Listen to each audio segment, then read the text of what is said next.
Clara observe les assiettes qu'elle vient de disposer sur sa table de cuisine.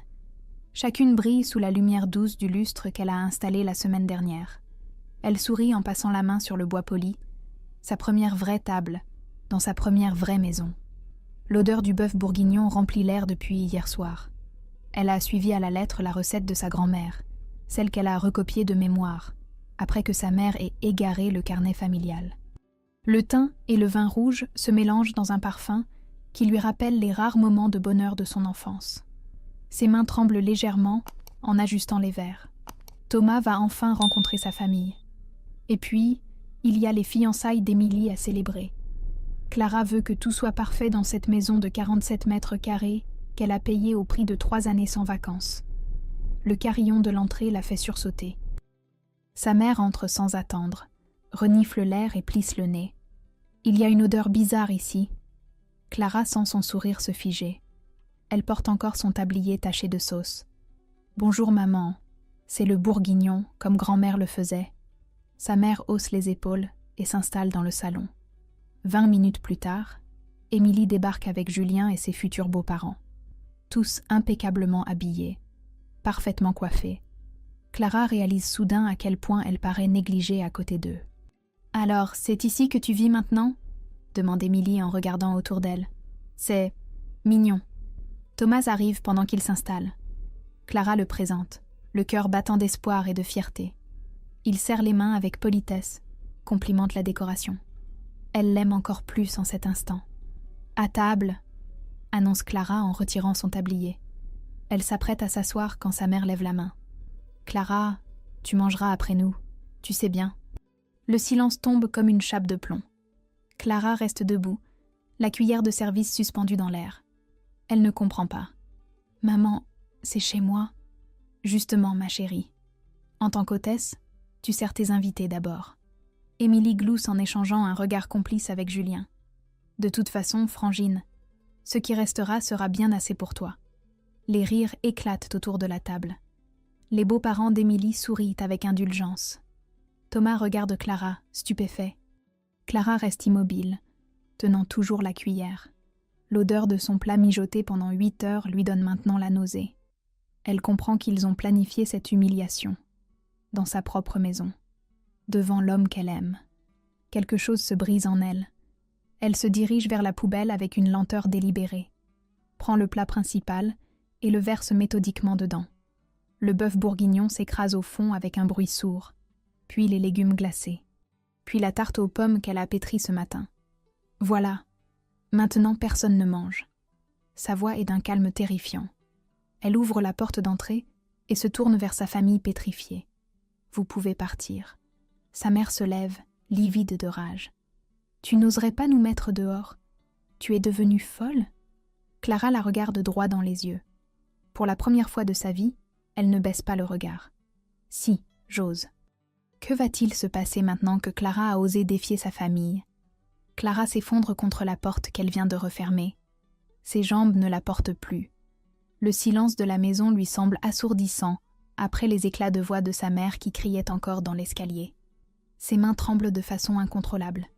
Son cœur bat si fort qu'elle l'entend résonner dans ses tempes. C'est son corps qui évacue l'adrénaline du conflit, elle le sait. Mais comprendre n'aide pas à calmer cette sensation d'avoir sauté dans le vide. L'odeur du bourguignon gaspillé monte maintenant de la poubelle. Ce parfum qui l'avait rendue si heureuse quelques minutes plus tôt lui donne la nausée. Elle réalise qu'elle vient de franchir une ligne invisible, celle qu'elle n'avait jamais osé dépasser en 28 ans. Cette odeur déclenche un souvenir brutal. Elle avait 11 ans, l'anniversaire d'Émilie. Sa mère avait préparé exactement le même plat, dans leur ancienne cuisine aux murs jaunis. Quand Clara avait voulu se resservir, sa mère avait retiré son assiette d'un geste sec. « Tu as assez mangé. » Émilie avait ri de son rire cristallin d'enfant gâté. Clara avait pleuré de faim cette nuit-là, le ventre vide et le cœur gros. Le lendemain matin, sa mère s'était assise au bord de son lit. « Si tu ne pleurnichais pas tout le temps, on serait plus gentil avec toi, ma chérie. » Clara se redresse péniblement. Ses jambes flagellent encore, mais elle doit nettoyer, effacer les traces de ce désastre. Peut-être que si elle range tout, elle pourra faire comme si rien ne s'était passé. Le carillon retentit. Clara sursaute, persuadée que sa famille revient à la charge. Elle ouvre prudemment. C'est Sophie, sa meilleure amie, une bouteille de rosé à la main et l'inquiétude peinte sur le visage. « J'ai croisé ta mère dans l'escalier. Elle m'a dit que tu avais fait une crise de nerfs. Elle parlait d'appeler un médecin. » Clara sent ses yeux s'embuer. Sophie entre et referme doucement derrière elle. « Raconte-moi ce qui s'est vraiment passé. » Clara hésite. L'habitude de minimiser, d'excuser, de porter la faute lui colle à la peau comme une seconde nature. Puis les mots sortent d'un coup, dans le désordre. L'humiliation, les rires, sa propre maison transformée en tribunal. Sophie l'écoute sans l'interrompre, son visage se durcissant au fur et à mesure du récit. « Putain, Clara, il était temps. » Ces mots simples libèrent quelque chose en Clara. Pour la première fois, quelqu'un ne lui dit pas qu'elle exagère, qu'elle devrait comprendre, qu'elle devrait pardonner. Sophie la serre dans ses bras pendant qu'elle sanglote. Puis elle l'aide à nettoyer les débris de vaisselle que Clara n'avait même pas remarqués. Dans sa rage, elle avait dû casser quelque chose sans s'en rendre compte. « Tu sais que Thomas était là, n'est-ce pas ?» murmure Sophie en ramassant les morceaux. Clara lève les yeux, paniquée. « Qu'est-ce que tu veux dire ? Il était garé devant l'immeuble depuis 10 minutes. Il hésitait à monter à cause de toutes les voitures de ta famille. » Le sang de Clara se glace. Thomas a tout vu. Il a assisté à son effondrement, à sa folie, à cette scène pathétique où elle a détruit un repas entier comme une enfant capricieuse. Elle se précipite à la fenêtre du salon. La voiture de Thomas est toujours là, moteur éteint. Elle distingue sa silhouette immobile au volant. Leurs regards se croisent à travers la vitre. Dans ses yeux, elle ne lit ni pitié ni jugement. Quelque chose d'autre. Quelque chose d'indéfinissable, qui ressemble à une reconnaissance troublante. Thomas sort de sa voiture et se dirige vers l'entrée de l'immeuble. Clara entend ses pas dans l'escalier, puis sa clé dans la serrure. Il entre sans un mot et commence méthodiquement à l'aider au nettoyage. Il ne pose aucune question, ne fait aucun commentaire. Il ramasse simplement les morceaux de sa vie brisée avec une précision qui la bouleverse. Quand tout est rangé, il se tourne vers elle et la regarde droit dans les yeux. Mes parents aussi me faisaient à manger en dernier. Jusqu'à mes 15 ans. Clara sent le sol se dérober sous ses pieds. Ils ne se sont pas rencontrés par hasard. Pourquoi Thomas ne lui a-t-il jamais parlé de son enfance ? Clara et Thomas passent la nuit assis côte à côte dans la cuisine silencieuse. Ni l'un ni l'autre n'a envie de dormir. Les mots sortent lentement, prudemment, comme s'ils testèrent la solidité du sol avant chaque pas. « Mon père disait que les enfants mangent les restes », murmure Thomas en fixant ses mains. Que c'était normal, que ça nous apprenait la hiérarchie. Clara frissonne. Elle réalise qu'elle ne connaît pas vraiment l'homme qu'elle va épouser dans 3 mois. Combien d'autres secrets cache-t-il derrière ces sourires rassurants ? Tu as encore faim parfois, même quand tu viens de manger ? Thomas acquiesce avec un sourire amer. Tous les jours, cette peur que la nourriture disparaisse, que je ne sois pas assez rapide. Clara comprend. Cette angoisse sourde qui la saisit devant un frigo vide. Cette manie de faire des provisions comme si elle se préparait à un siège. Thomas continue, sa voix se durcissant imperceptiblement. Pendant le déjeuner, j'ai failli intervenir. J'ai eu envie de prendre Julien par le col et de le secouer. Il serre les poings sans s'en rendre compte. Clara remarque ce détail pour la première fois, cette tension qui parcourt ses mains quand il parle de violence. Mais quelque chose m'en a empêché. J'ai revu mon père regarder ma mère se faire humilier par ma grand-mère. Et moi qui restais assis, qui ne bougeais pas. Sa voix se brise légèrement. J'ai eu peur de devenir violent, Clara. Peur de reproduire ce que j'avais fui. Clara lui prend la main. Elle découvre un homme qu'elle croyait connaître, mais qui lui révèle ses blessures les plus profondes. Ils ont grandi dans la même école de la survie, avec les mêmes réflexes de défense. Le lendemain matin à l'hôpital de jour Édouard Herriot, Clara traîne sa fatigue entre les lits. Elle n'a dormi que 2 heures, et chaque geste lui demande un effort surhumain. Amélie, la jeune aide-soignante, oublie de changer la perfusion de M. Moreau.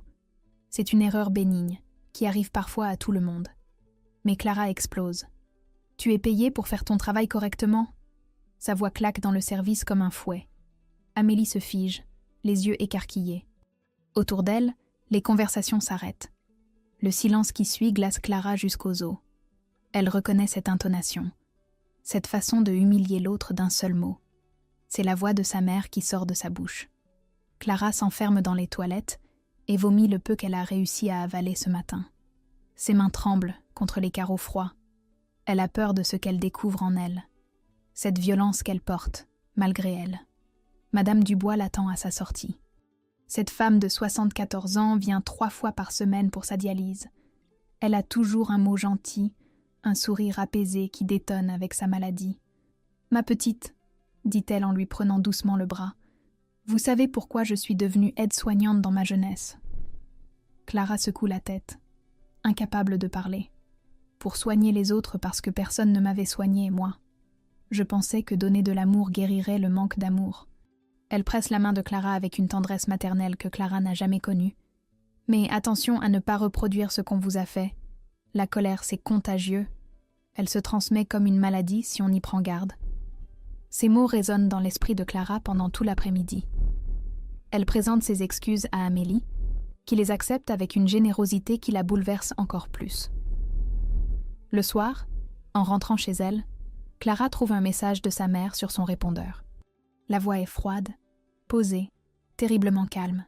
« Clara, j'ai beaucoup réfléchi à ton comportement d'hier. Tu nous dois des excuses.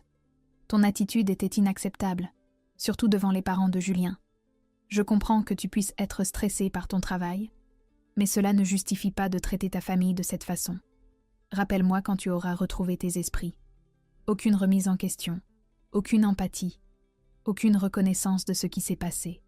Juste cette certitude absolue d'avoir raison, cette capacité à retourner la situation pour se poser en victime. » Clara efface le message et s'assoit lourdement dans son canapé. Elle comprend avec une clarté douloureuse que sa mère ne changera jamais, que ces excuses qu'elle espère depuis l'enfance ne viendront pas.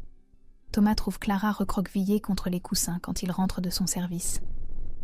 Il s'assoit près d'elle sans poser de questions, et elle lui raconte sa journée. L'incident avec Amélie, les mots de Madame Dubois, le message de sa mère. « Tu sais ce qui me fait le plus peur ?» murmure Clara contre son épaule. « Dis-moi. » C'est que j'ai la même voix qu'elle quand je suis en colère. Thomas la serre plus fort contre lui. Comment Clara peut-elle se libérer d'un poison qui coule dans ses veines depuis l'enfance? Clara décide de ne pas rappeler sa mère. Elle efface définitivement le message vocal et éteint son téléphone. Pour la première fois de sa vie, elle choisit le silence plutôt que la soumission. Mais sa mère ne reste jamais dans l'expectative bien longtemps. Le lendemain soir, elle passe à l'offensive avec la subtilité d'une manipulatrice expérimentée. Elle appelle Thomas directement. « Thomas, c'est la maman de Clara. J'espère que je ne vous dérange pas ?» Sa voix est mielleuse, teintée de cette inquiétude maternelle parfaitement calculée. « Je m'inquiète beaucoup pour ma fille. Elle a toujours eu tendance à dramatiser, vous savez. Depuis petite, elle invente des histoires pour se rendre intéressante. J'espère qu'elle ne vous fait pas le même coup. » Thomas raccroche, mais le doute s'immisce en lui comme un poison lent. Il commence à observer Clara différemment sans s'en rendre compte. Il guette ses réactions, analyse ses émotions avec l'œil clinique qu'il utilise pour vérifier les équipements biomédicaux de l'hôpital. Clara le sent. Cette nouvelle distance, cette façon qu'il a maintenant de la regarder comme si elle était fragile ou instable. Elle se met en hypervigilance, épie chacun de ses gestes, chacune de ses paroles. C'est le cercle vicieux classique des couples où l'un commence à douter de la santé mentale de l'autre. Plus Clara se surveille, plus elle paraît tendue. Plus elle paraît tendue, plus Thomas doute. Le jeudi soir, Émilie débarque sans prévenir.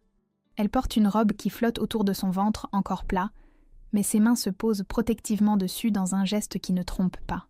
« Tu vas être tante », annonce-t-elle avec un sourire éclatant. 14 semaines. Enfin, si tu redeviens fréquentable. Clara sent son cœur se serrer.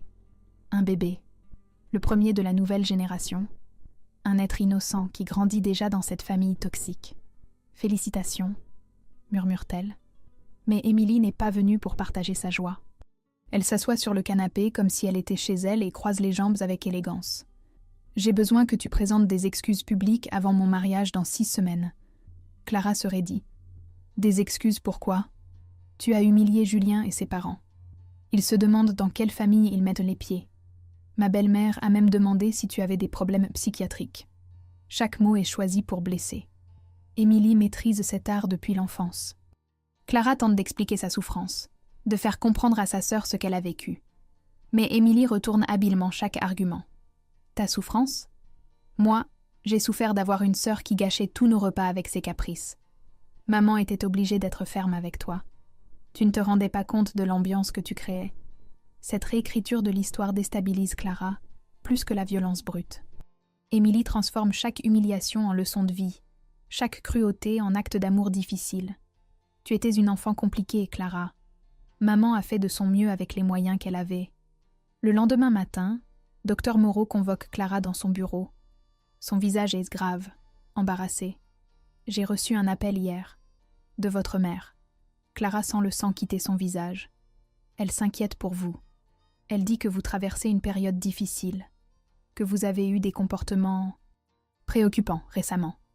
Les mots sonnent comme une condamnation. Clara réalise l'ampleur de la guerre psychologique qui commence. Sa mère ne se contente plus de l'attaquer directement. Elle s'attaque maintenant à sa réputation, à sa crédibilité professionnelle. Docteur, je peux vous assurer que je ne remets pas en question vos compétences, Clara. Mais si vous ressentez le besoin d'aide, n'hésitez pas. L'hôpital a des ressources. Clara hoche la tête et sort du bureau, les jambes flageolantes. Elle croise Amélie dans le couloir, qui la regarde avec une compassion nouvelle. L'information a déjà circulé. Bientôt, tous ses collègues sauront que sa propre mère s'inquiète pour sa santé mentale. Le soir, Thomas rentre plus tard que d'habitude. Il prétend avoir eu une urgence au service biomédical, mais Clara sent qu'il l'évite, qu'il a besoin de temps pour réfléchir. Il dîne dans un silence pesant. Clara pousse la nourriture dans son assiette sans vraiment manger. Thomas mâche mécaniquement en regardant son téléphone. Finalement, il lève les yeux vers elle. « Ta mère m'a dit que tu avais déjà fait des épisodes avant. C'est vrai ?» La question tombe comme un coup près. Clara le regarde, incrédule. « Tu la crois ?» Thomas hésite une seconde de trop. « Non. Enfin, je ne sais plus, Clara. Tu es tellement intense parfois. » Cette hésitation détruit quelque chose en Clara. Quelque chose de précieux et de fragile qu'elle ne pourra plus jamais recoller. Elle comprend que le poison familial a déjà commencé à contaminer son couple. Thomas va-t-il choisir la version de sa mère plutôt que la sienne ? Clara et Thomas vivent maintenant sous le même toit en évitant soigneusement de se parler. Thomas prend ses gardes de nuit quand Clara travaille de jour. Elle fait semblant de dormir quand il rentre au petit matin. La tension flotte dans l'air, comme une présence invisible qui empoisonne chaque geste du quotidien.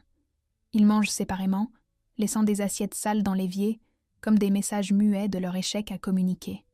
Clara découvre que vivre avec quelqu'un qui doute de votre santé mentale, c'est marcher sur des œufs en permanence. Le téléphone devient son ennemi. Un à un, les membres de la famille élargie prennent position dans cette guerre qu'elle n'a pas choisie.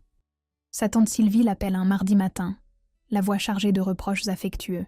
« Tu sais, ma chérie, ta mère a ses défauts, mais elle t'a élevée seule après la mort de ton père. Elle a fait ce qu'elle pouvait avec les moyens qu'elle avait. Tu ne pourrais pas passer l'éponge ? Pour la famille ? » Même son cousin Marc, avec qui elle échangeait des blagues par message, arrête de lui répondre. Clara comprend que sa mère a méthodiquement contacté chaque membre de la famille pour présenter sa version des faits. Elle s'est transformée en mère éplorée, victime d'une fille ingrate et instable. Clara se retrouve progressivement isolée, comme si on l'effaçait peu à peu de l'arbre généalogique familial. C'est Madame Dubois qui lui suggère de consulter un psychologue. Elle discute après sa séance de dialyse, dans cette ambiance feutrée de l'hôpital de jour, où les confidences naissent facilement. « Ma petite, parfois on a besoin d'un regard extérieur pour démêler les fils. Quelqu'un qui ne connaît pas votre famille et peut voir clair. » Dr Martin reçoit Clara dans un cabinet paisible aux murs beiges. C'est un homme d'une 60aine d'années, aux cheveux gris et aux yeux bienveillants. Il l'écoute raconter son histoire sans l'interrompre, sans juger. « Vous décrivez ce qu'on appelle un bouc émissaire familial, » dit-il quand elle termine. « Votre famille a désigné un coupable pour éviter de regarder ses propres dysfonctionnements. » Clara découvre qu'elle a un nom, une définition, que ce qu'elle vit n'existe pas seulement dans sa tête. « Je ne suis pas folle. Non, Clara. Vous êtes le symptôme d'un système malade. » Pour la première fois depuis des semaines, Clara respire librement. Elle n'est pas en train de devenir folle. Elle réagit normalement à une situation anormale. Madame Dubois devient sa confidente privilégiée. Pendant une séance de dialyse particulièrement difficile, la vieille dame lui prend la main. « J'ai coupé les ponts avec ma sœur il y a 30 ans. Elle me volait mes affaires et disait que je mentais quand je m'en plaignais. Ma mère prenait toujours sa défense. Ses yeux se voilaient de tristesse. Je l'ai regretté chaque Noël, chaque anniversaire. Mais je n'ai jamais regretté d'avoir choisi ma paix plutôt que cette guerre permanente. » Le facteur glisse une enveloppe épaisse sous la porte de Clara. Papier crème, dorures élégantes, l'adresse calligraphiée à la main. Le faire-part du mariage d'Émilie. La photo du couple devant l'église Saint-Onisier de Lyon rayonne de bonheur parfait. Julien en costume sombre. Émilie resplendissante dans une robe de dentelle qui cache subtilement son ventre qui s'arrondit. Clara retourne l'invitation. Au dos, écrit à la main dans l'écriture soignée d'Émilie, « Tu peux venir si tu présentes des excuses publiques à maman et à Julien. Sinon, reste chez toi. Tu as déjà fait assez de mal comme ça. » Clara froisse le carton, puis le défroisse et le relit. Les mots dansent devant ses yeux embués. Elle vient de comprendre qu'elle n'a jamais eu de sœur. Juste une complice déguisée qui a participé à son martyrologe depuis l'enfance. Elle s'assoit lourdement à sa table de cuisine et regarde cette invitation qui ressemble à un ultimatum. Clara va-t-elle humilier publiquement pour retrouver une famille qui l'a détruit? Clara annonce à Thomas qu'elle n'ira pas au mariage. Les mots sortent de sa bouche comme un aveu de défaite, mais elle les prononce avec une détermination qui la surprend elle-même. Thomas explose sans méchanceté, mais avec une incompréhension totale. « C'est ta sœur, bon sang. Dans 20 ans, tu le regretteras. » Il arpente la cuisine en gesticulant, ses cheveux en bataille. « Tu ne peux pas rater ça. C'est le mariage du siècle pour eux. Et ton premier neveu ou nièce... » « Ce n'est pas mon neveu, » coupe Clara d'une voix blanche. « C'est l'enfant d'Émilie et Julien. Moi, je ne suis qu'une invitée conditionnelle. » Thomas s'arrête net, la regarde comme si elle parlait une langue étrangère. « Tu dramatises encore. » Cette phrase fait l'effet d'une gifle. Clara réalise que Thomas a choisi son camp sans s'en rendre compte. Il préfère croire que le problème vient d'elle, plutôt que d'accepter la complexité de la situation. « Je vais dormir chez Marc, » annonce-t-il en prenant ses clés. La porte claque. Clara se retrouve seule avec sa décision, la plus difficile et la plus solitaire de sa vie. Le samedi du mariage arrive avec un ciel gris de novembre. Clara reste en pyjama, mange des céréales directement dans le paquet devant des rediffusions à la télévision. Elle ne jardine pas frénétiquement comme dans les films. Elle ne pleure pas non plus. Elle existe juste dans cette bulle étrange, où le temps semble suspendu. Son téléphone vibre par intermittence. Elle le vérifie compulsivement, espérant malgré tout un message d'Émilie qui ne viendra jamais. « J'aimerais que tu sois là » ou « Tu me manques ». Mais son écran reste désespérément silencieux. Vers 14h, les premières photos apparaissent sur Instagram. Émilie resplendissante dans sa robe de princesse, Julien ému aux larmes, la famille au grand complet devant l'église. Clara compte machinalement les visages. 87 personnes. Elle était la 88e. Sa cousine Léa commente en direct. Dommage que Clara ait été malade. Elle aurait adoré cette fête. Le mensonge officiel la blesse plus que l'exclusion. Sa famille a inventé une version présentable de son absence. Une maladie diplomatique qui évite les questions embarrassantes. Clara éteint son téléphone et se recouche. Elle reste ainsi jusqu'au coucher du soleil, dans cette étrange léthargie qui ressemble à un deuil. Thomas rentre le dimanche soir. Il la trouve recroquevillée sur le canapé, une boîte de mouchoirs vide à côté d'elle et les yeux gonflés. « Tu regrettes ?» demande-t-il doucement en s'asseyant près d'elle. « Chaque seconde, » avoue Clara. « Mais je le referai. » Thomas la regarde avec une expression nouvelle, comme s'il la découvrait. « Moi aussi, j'ai séché l'enterrement de mon père. J'avais 15 ans. Certains choix font mal, mais ils nous sauvent. » C'est la première fois qu'il évoque vraiment son passé. Clara comprend qu'ils ont tous les deux sacrifié leur famille biologique pour survivre.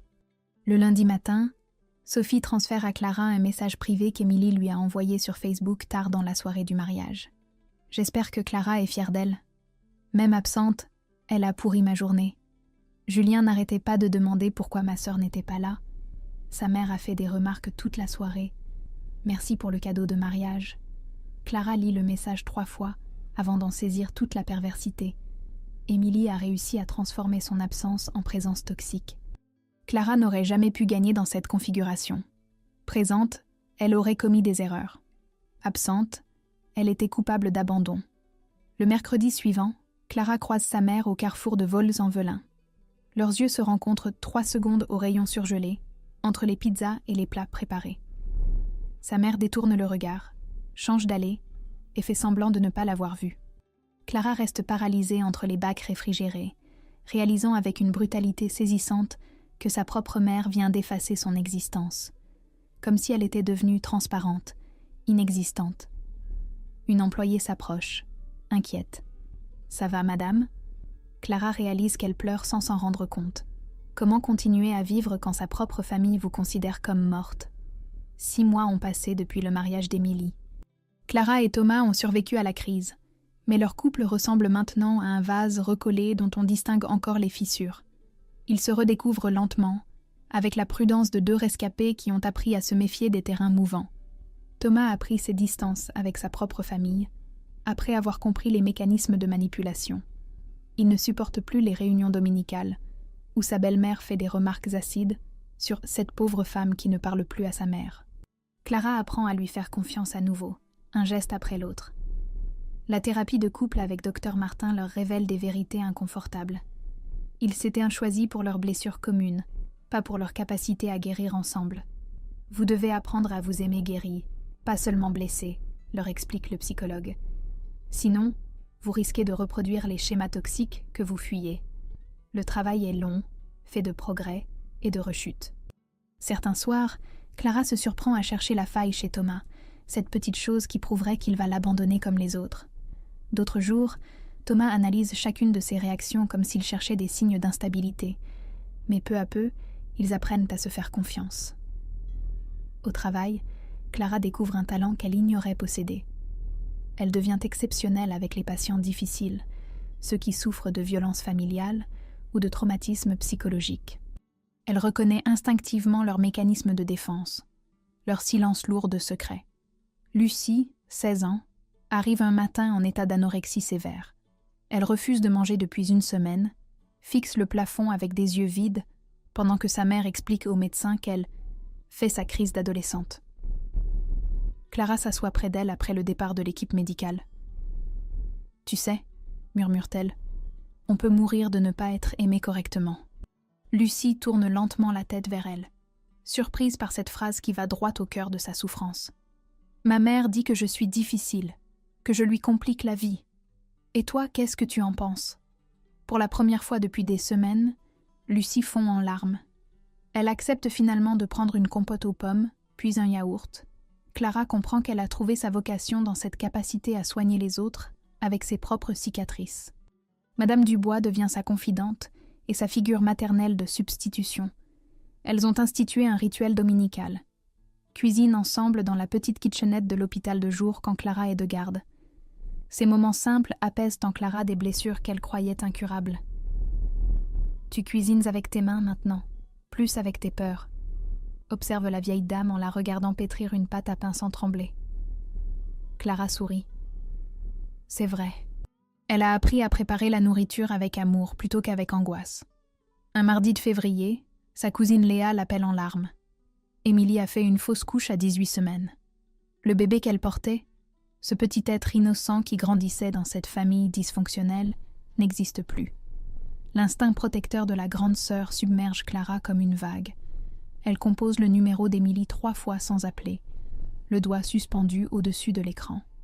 Thomas la trouve dans la cuisine, le téléphone à la main, pétrifié par ce conflit intérieur déchirant. « Tu as envie de l'appeler ?» Clara hoche la tête, les larmes aux yeux. « Alors fais-le. Mais protège-toi. Tu peux avoir de la compassion sans te remettre en danger. » Clara compose finalement le numéro. Émilie décroche à la première sonnerie, la voix brisée par le chagrin. « Clara, je viens d'apprendre. Je suis désolée. » Émilie sanglote au téléphone. Pour une fois, elle ne joue pas, ne manipule pas. Elle souffre simplement, comme n'importe quelle femme qui vient de perdre son enfant. « J'aurais voulu que tu sois là, » murmure-t-elle entre 2 sanglots. Clara ferme les yeux. Ces mots qu'elle attendait depuis des mois arrivent dans ce contexte tragique. Moi aussi, j'aurais voulu être là. Un appel inattendu bouleverse Clara quelques jours plus tard. Tante Marie, la sœur de sa mère qui vit à Grenoble, lui téléphone pour s'excuser de ne pas être intervenue lors du fameux déjeuner. Ta mère faisait exactement la même chose avec moi quand on était petite. Elle me forçait à la regarder manger ma part de gâteau d'anniversaire en disant que j'étais trop grosse. J'ai eu peur d'elle jusqu'à 40 ans. Cette révélation change le regard de Clara sur l'histoire familiale. La cruauté n'est pas accidentelle. Elle se transmet de génération en génération comme un héritage empoisonné. J'ai gardé quelque chose pour toi, ajoute tante Marie. Le carnet de recettes de ta grand-mère. Ta mère voulait le jeter après son décès, mais je l'ai sauvé. Clara sent son cœur s'emballer. Ce carnet qu'elle croyait perdu à jamais existe encore. Va-t-elle enfin pouvoir reconstituer les souvenirs heureux de son enfance? Après des mois de préparation psychologique avec Dr. Martin, Clara accepte de rencontrer sa mère.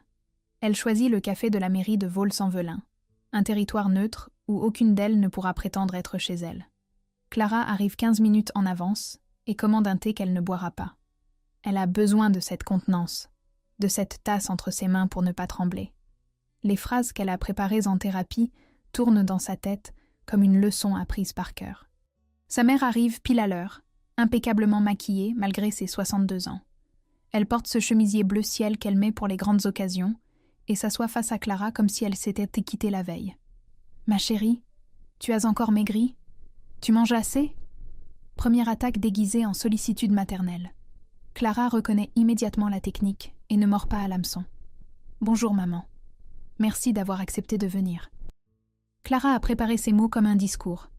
Elle expose calmement les faits, l'humiliation répétée depuis l'enfance, la violence psychologique, les manipulations, l'isolement programmé de la famille. Sa voix reste posée, factuelle, sans accusation excessive. Sa mère l'écoute avec un petit sourire patient, celui qu'on réserve aux enfants capricieux qui racontent des histoires invraisemblables. « Ma chérie, tu as toujours eu tendance à voir le mal partout. C'est Thomas qui te monte la tête contre moi ?»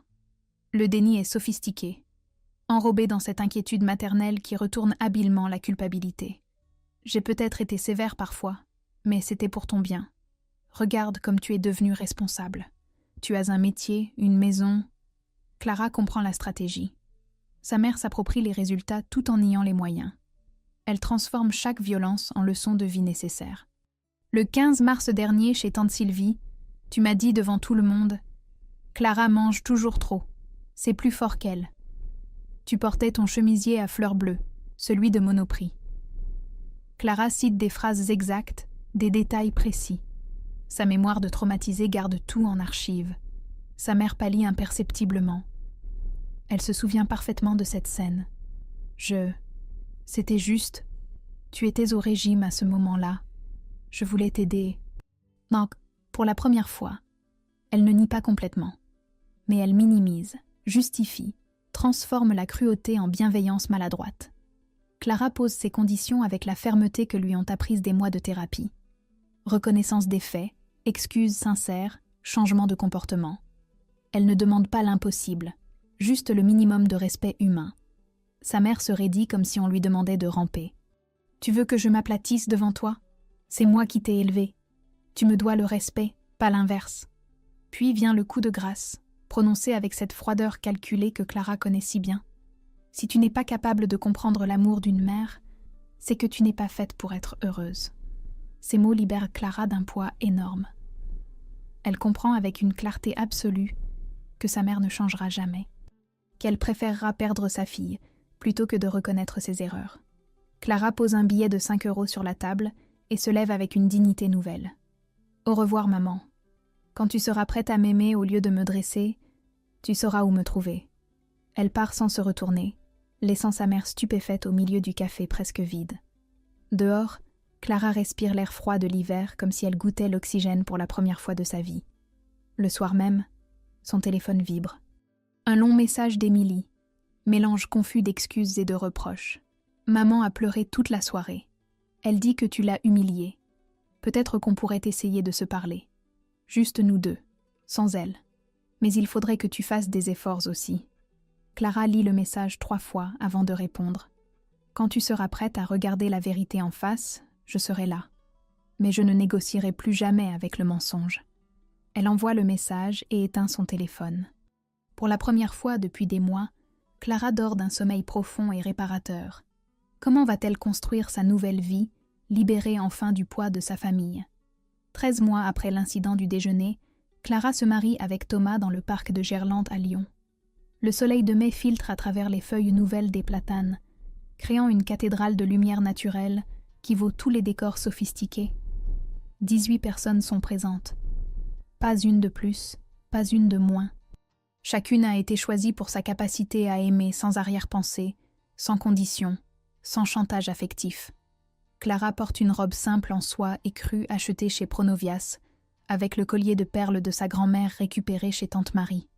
Elle rayonne d'une beauté apaisée, celle des femmes qui ont cessé de se battre contre elles-mêmes. Sophie, témoin de Clara, essuie discrètement ses larmes derrière ses lunettes de soleil. Madame Dubois applaudit depuis son fauteuil roulant, émue aux larmes par ce bonheur qu'elle a vu naître dans la douleur. Quand vient le moment des vœux, Clara prend les mains de Thomas et le regarde droit dans les yeux. « Thomas, je ne te promets pas d'être parfaite. Je te promets d'être vraie. Je te promets de construire avec toi la famille que nous méritons, celle qu'on n'a pas eue. » Sa voix tremble légèrement sur la fin, chargée de toute l'émotion de ces mois de reconstruction. Thomas lui répond avec une simplicité qui bouleverse l'assemblée. « Clara, tu m'as appris qu'on peut choisir d'être heureux malgré d'où on vient. Je te promets de grandir avec toi, pas à travers toi. » Après la cérémonie, Clara annonce son projet le plus cher à ses invités. Elle va reprendre ses études à mi-temps pour devenir psychothérapeute, spécialisée dans les traumatismes familiaux. « Je veux que ma douleur serve à quelque chose de beau, » dit-elle simplement. Pendant la petite réception au restaurant, un coursier apporte un colis inattendu.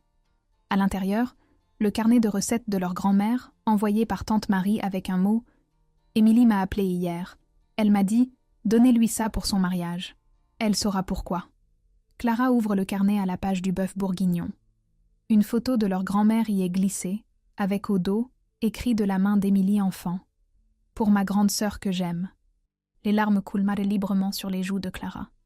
Cette sœur qu'elle a perdue dans les manipulations familiales existe peut-être encore, quelque part sous les blessures et les conditionnements. Le soir, Clara et Thomas s'installent dans leur nouvelle maison qu'ils viennent d'acheter, un petit étroit avec une vraie cuisine dans le 7e arrondissement de Lyon.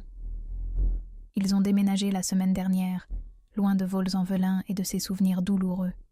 La table est dressée pour leurs amis choisis, Sophie et son nouveau compagnon, quelques collègues de l'hôpital, Tante Marie venue spécialement de Grenoble.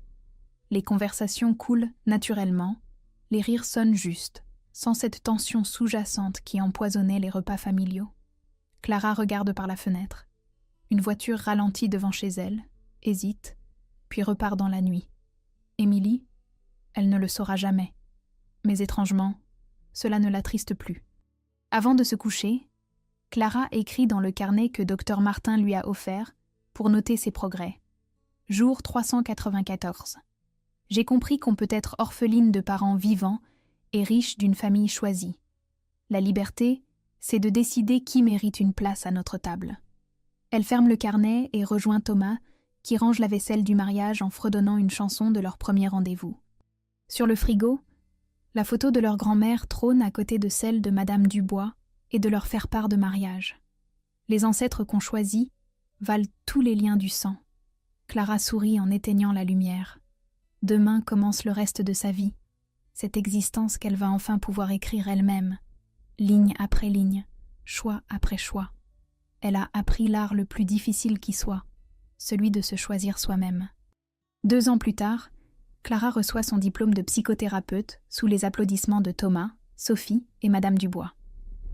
Elle ouvre son cabinet dans le 7e arrondissement, spécialisé dans les traumatismes familiaux.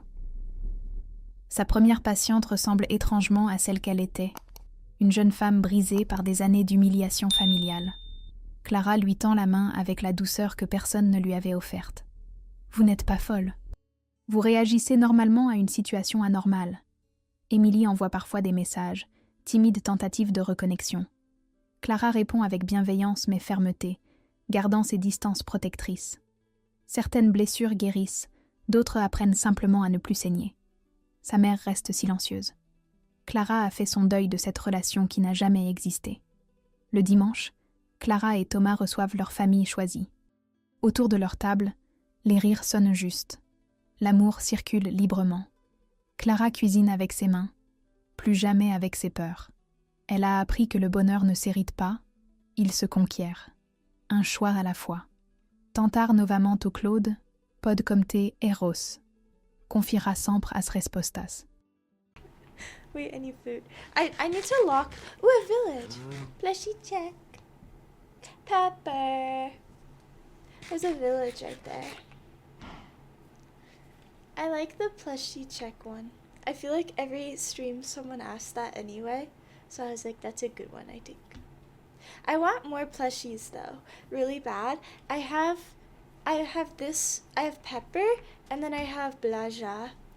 And then I also have my little leopard, and then that's it. And I really want more. I want to be like one of those people whose bed is just covered. I think that would be really fun. My kitty just jumped and laid on my lap. Aw. I wish mine did that. Mine is not a very lovey girl. She likes like just being near you, but she doesn't like being touched, which I feel that. And I don't like making her do things she doesn't like to do, so I'm like, it's okay, baby girl, we can just sit next to each other. Umbra, is she named after the Pokemon? I like the Pokemon Umbra a lot. Die! Sorry. Yes, I love that. That's beautiful, Nikki.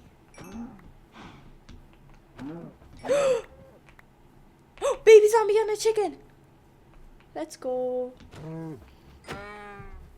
Did I even... Ah! I don't want to kill the chicken.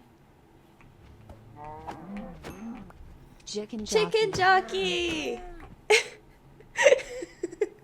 That's a Minecraft movie reference, right? I don't know. I haven't seen that. Chicken jockey. I hope that these guys have a good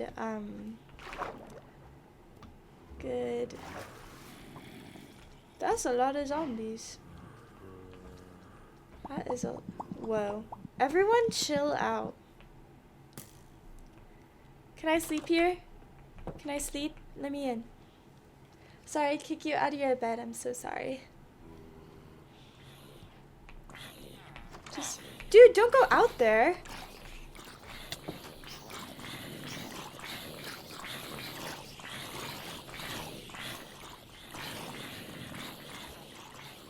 Guys,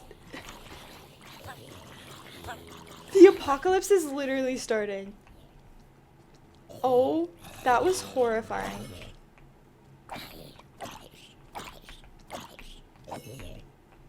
That was so scary. Oh my god, all the flesh. Are you doing okay, dude? That was probably a lot for you to handle. I think he's okay. Ooh! I'm gonna steal that. Actually, I lied because I don't really have room for it. Chest? No chest. Oh! Hello. Do I have a bed? I do have a bed. Aw! Oh my gosh. That was like a father-son conversation I just walked in on there. Hello? Hello? You need to die.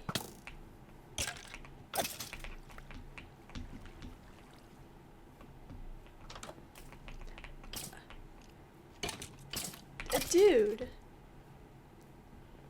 Okay, am I crazy or I haven't seen one chest in this whole village? Ooh, books. Literally nothing. I'd what to say, but I want to spend channel points, so yeah. Very nice, Mapbot. Is that a better volume or is it still very quiet? That seemed kind of quiet. I put it at a higher volume. Pretty little baby, I'm so in in love love with with you. Let's just kill all of these because I don't have a lot of food. And I would like to not have to think about food, and there's like literally a million cows here.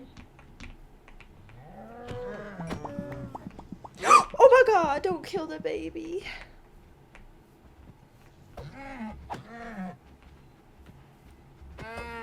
Popcat. I love Popcat so much. When I discovered how to add that, it made me so happy. I was like, my channel is complete if all it ever has is Popcat. Popcat's so cute. That's my baby. That's always been my favorite meme.